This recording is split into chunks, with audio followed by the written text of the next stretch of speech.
Have you ever wondered how hard an enduro race is? Well, I'm here to tell you. My name is Mike, and I've been mountain biking for 6 years now. I only really started pushing myself about 2 years ago when I moved to Wisconsin and then moved to Colorado after. This race, the Revolution Enduro in Eagle, Colorado, is my third enduro race of the year. I started doing enduro races this year to push myself on the bike and have a goal to work towards. It hasn't been easy, but it has been rewarding. The race started with a nasty 1,800-foot climb over about 6.5 miles to get to Stage 1. Stage 1 was a very weird stage. It was muddy, rutted out double track with loose rock scattered about. One racer absolutely cracked me up when he said, "The person with the least brain cells is going to win Stage 1. It really was all about braking as little as possible and having absolutely zero fear. I hadn't pre-ridden any of the stages because they were caked in mud, which made Stage 1 a little scarier.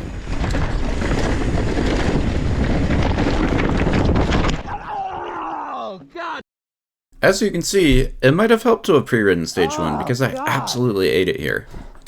This crash hurt like hell. It made it worse that I was crashing on like little mini boulders, but thankfully I had my hip pads on. My right hip, actually in thigh, actually took most of the brunt of the crash here, and I was wearing D30 hip protectors, which helped a ton. After the crash, I collected myself, figured the guy behind me was probably catching up, and waited for him to pass before hopping on the bike again. It really sucks to crash this early in the race because it kills your confidence for the rest of the stage, at least. Thankfully, I was able to remain pretty level-headed after this one, but it still sucked.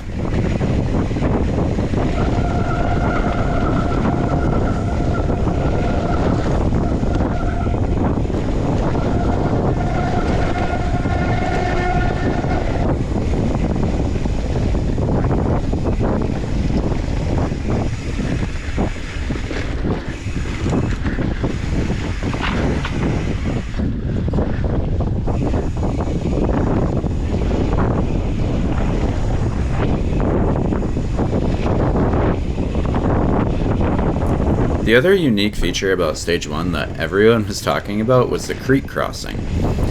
Now, for a bit of background, it was raining a ton in Eagle, and I actually didn't pre-ride the course because of how hard it was raining. A logging truck crashed on the road up because of all the mud and flipped over, completely spilling all the logs. Anyways, it was super muddy. Now, because of all the rain they got, there was standing water at the bottom of the trail, and it was still within the tape. The finish line was like maybe 100 feet after all of the standing water, and on the shuttle up, everybody was talking about their strategy for how to cross it. Some people said they were going to go right through it, some people said they would try to ride over right, and the camp that I was in was probably the most conservative camp.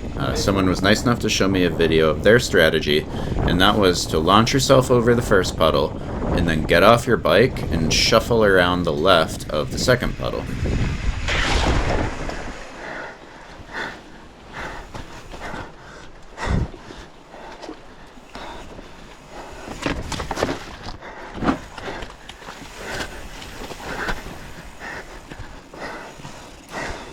As you can see, this strategy worked out okay for me. It was probably a little slower than riding right, but I saw some super muddy riders after because they fell trying this, so I have no regrets on taking the conservative line. One rider looked absolutely hilarious at the end of the stage. He was covered in mud up to his chest. He said he tried to ride through on the right side, and he hit a patch of mud and just lawn darted into the creek. After I finished Stage 1, I checked out my injuries, and they honestly weren't too bad. I had some cuts on my shoulder, some cuts on my hip, and then I had like a painful kind of bruise sensation on my right hip and quad. However, it wasn't too bad, and I was pretty happy with the way I rode the rest of Stage 1, even if it was a bit conservative. Stage 2 was just a short climb up a small little hill. It couldn't have been more than a 400-foot, like 1 to 2 mile climb. Oh, I took the nastiest fall, man. Dude, you okay? Right at the start. You okay? I thankfully had my backpack on. Landed flat on my back. You good though? Yeah. Left shoulder, right hip. I don't even know what happened. I just hit one of those big rocks and good run, man. You were crushing it. You were quick. So having not pre-ridden any of the stages like a total noob, I decided to ask around the line and see what the beta was on stage 2. Everyone was telling me that stage 2 was pretty fun. There was nothing too crazy about it. There were some semi-steep sections, and then the one noteworthy feature someone called out was that when you start riding in a channel, there's a really narrow right-hand turn after. I wasn't feeling really tired at all after stage 1. My legs felt fresh, and I decided to drink some water and eat some food before stage 2 just to keep up on my food and hydration. Because last time I raced Enduro, I felt absolutely sick on stage 4. Not in the good way. I felt like I was gonna throw up. Right now though, I'm feeling good and staying on top of things, and I think it'll lead to a pretty good stage 2 run for myself.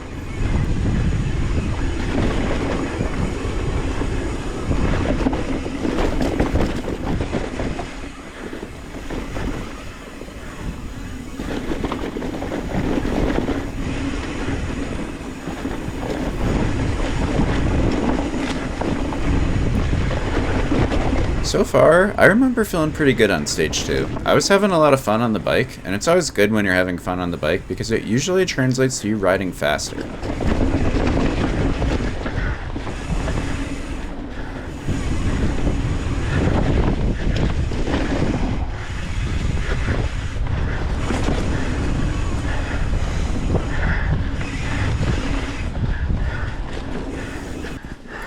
After a pretty pedally section, I caught a glimpse of the rider ahead of me. It's always a big morale booster when I catch up to someone because I am not super fast in these races. I get passed way more often than I do the passing.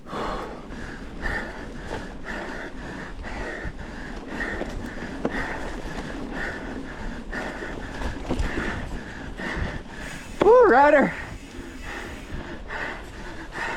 Oh god, I slipped, I'm so sorry. Whoops. Here I called out Ryder, and then when I went to put the power down, my foot just slipped right off the pedal. I apologize because I thought I was going to be passing him here, and he was waiting for it too, so he slowed down a little bit, and then I didn't end up passing him. For the rest of the run, we were actually pretty evenly matched. I met the person ahead of me in the line and was talking with him, and ended up riding the whole race with him. He was really nice, his name was Zach, and he was a very good rider. I think the reason I was able to catch up to him on this stage was because I was pushing myself pretty hard on the pedally sections.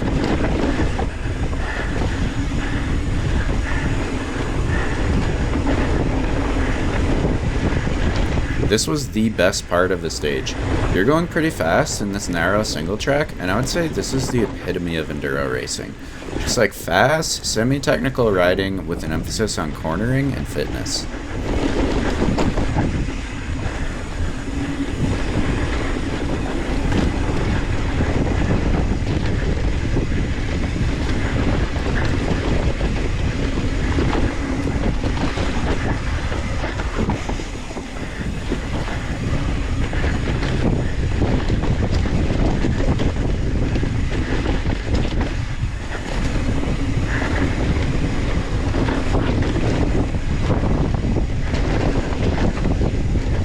I started to catch up to Zach again here, but honestly, I was getting pretty tired, and I don't think there was quite big enough of a speed difference for me to call out to pass.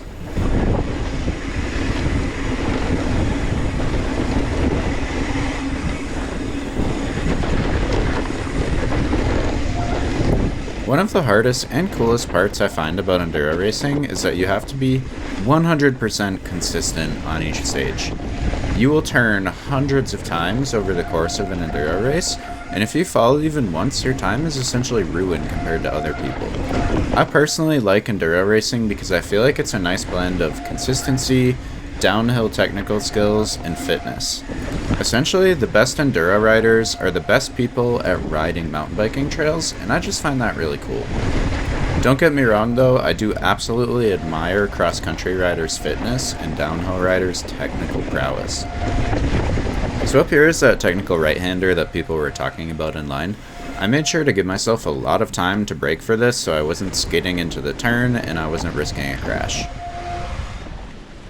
After this, people in line told me that it's just a pedaler.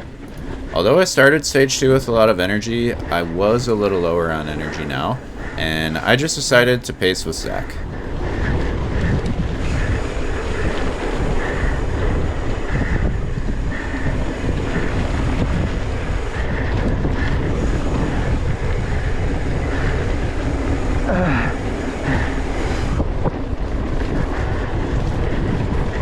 After about a solid 30 or 40 seconds of pedaling, you can see the finish line. Woo! Nice freaking run, dude. You were crushing it. I'm sorry I called out pass. I slipped a pedal. Straight, dude. I was like, I just didn't want to wait an extra second. I was like, I'm gonna go. No. I hope you heard me call out shit, sorry. I did. Okay, good. We were right on pace after. Well, I'm good at downhill, not uphill. That downhill was fun, man. That was freaking cool. I don't think I have brake pads left. Oh, I can smell mine. You're good to go. Alright.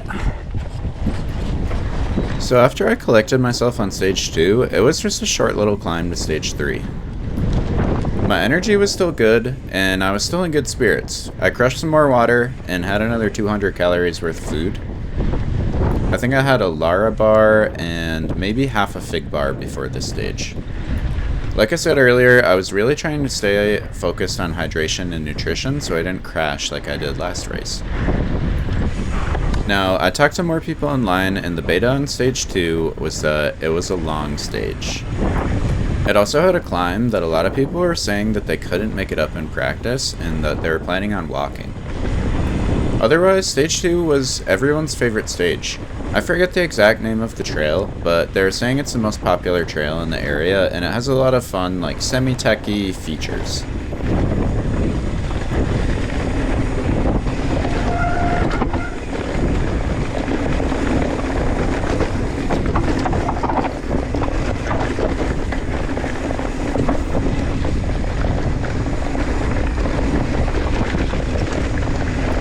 I came up with my first rider pretty quickly, which always feels good. Thank you so much. Sorry. He heard me behind him, so I didn't even need to call out that I wanted to pass.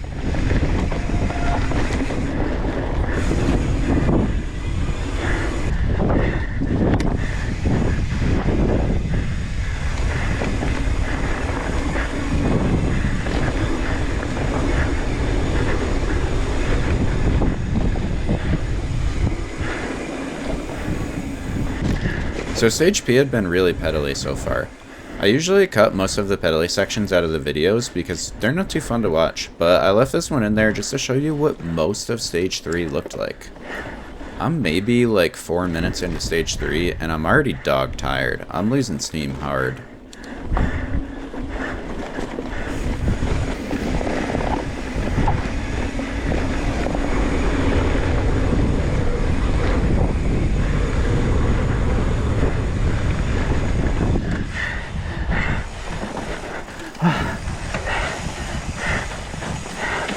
So here's that hill everyone was talking about, and I heard a rider behind me, and I'm super tired, so I'm like, yeah, I'm just gonna walk this.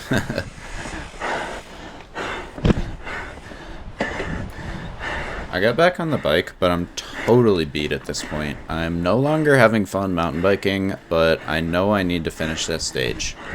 It's amazing how much one little hill like that will just absolutely cook you for the rest of the run.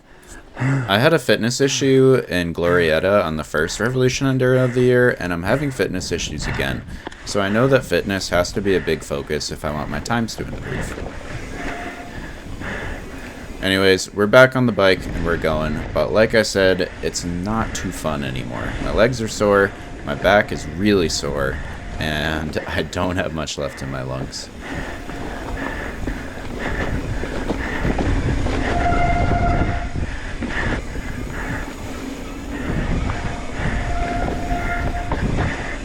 You can tell that I'm going way slower on simple corners just like this because I'm not using good form anymore. I'm having a lot of trouble hinging because my back is sore, which means I can't weight the front tire and really dig it into the corners. It's also not super confidence inspiring, which is another thing that makes you go slower. Here's another little small hill, and thankfully my legs have had some time to recover, but it's still pretty brutal.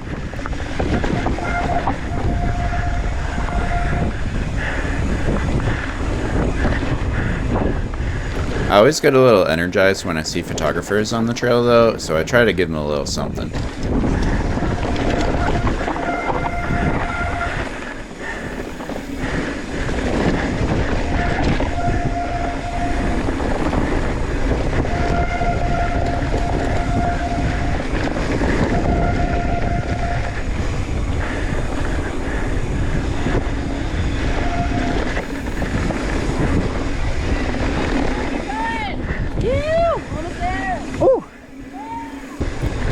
So right here is where my back really starts hurting, and what it is it just like seizes up.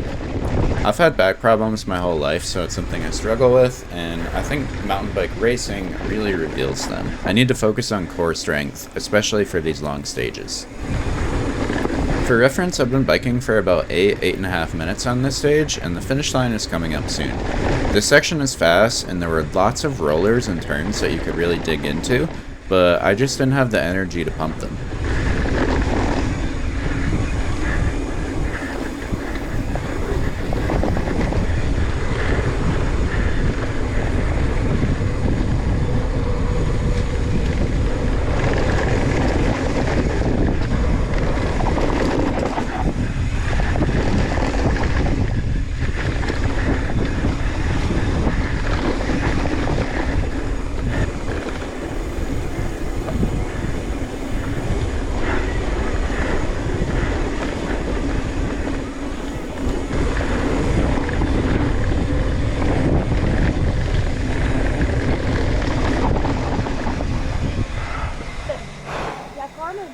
Woo! Nice, dude.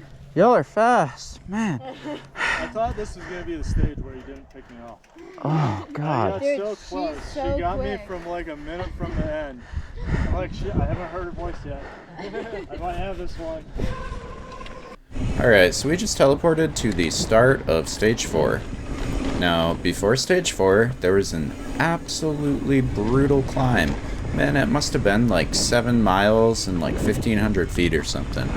It probably wasn't that severe, and I'm just exaggerating because of how tired I was, but it felt awful.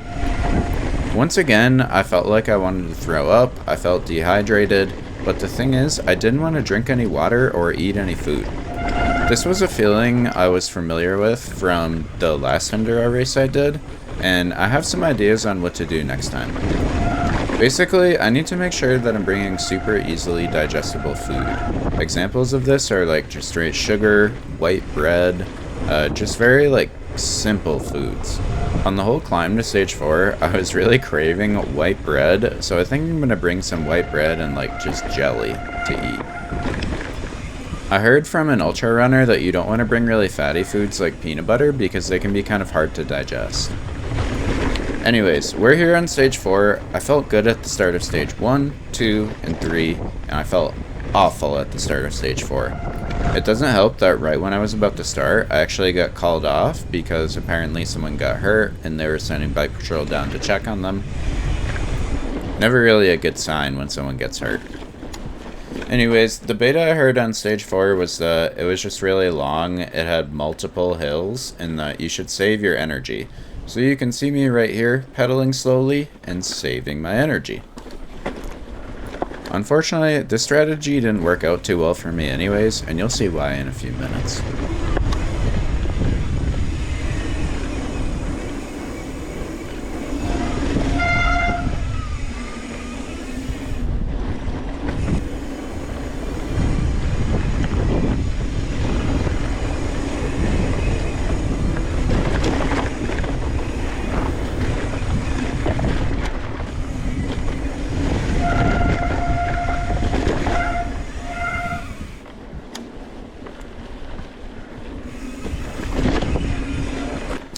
So here's another one of those climbs that people were telling me about, and I'm already brutally tired. I feel like I don't have much left in the tank. I was able to push through this hill though and keep going. Come through up here, man. Thank you. Man, props to that guy. He was absolutely flying on the uphill.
So here you'll see me grunting like an absolute baby and needing to pull over.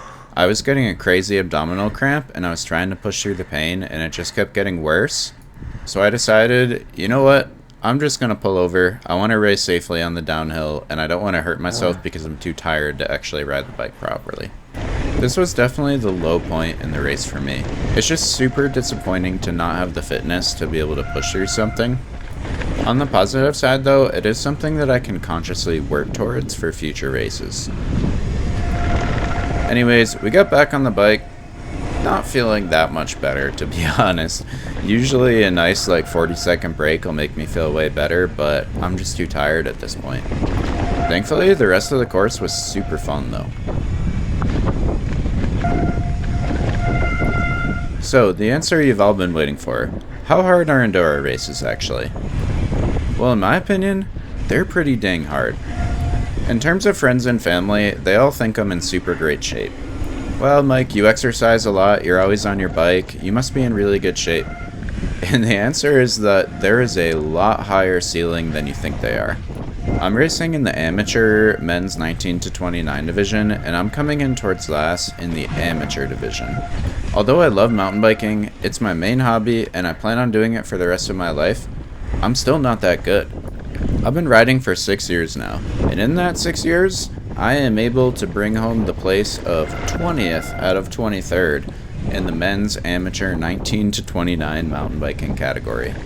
It really is eye-opening how much faster I can get on the bike, and to be honest, it's motivating for me. I like losing and being bad at something because it means I have something to work towards.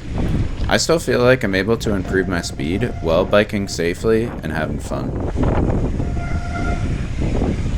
If I had to give myself tips for next year's race season, it's fitness. I love improving on my technique, and I'm still going to work on that. I've recently started going to Trestle, a lift access downhill park in Colorado, and that's already helped my technical riding out a ton. However, the biggest thing holding me back is fitness. I can't use my technique if I'm too dang tired to.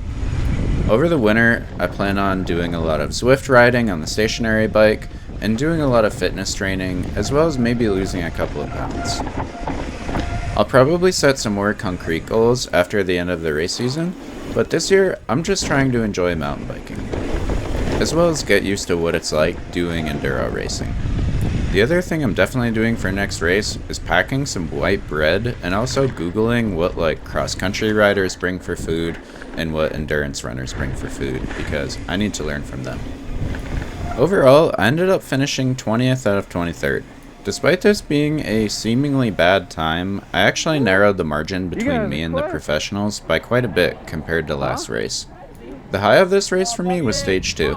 I was able to catch up to a super fast rider. The low of it was definitely right here on stage 4. It was a total bummer to have to pull over due to cramping, and I was just so tired. I will say, however, that I want to come back and ride this stage on fresh legs because the end was a ton of fun. If you made it this far, thank you so much for watching. Please consider subscribing to the channel to keep up on my mountain biking journey. Peace.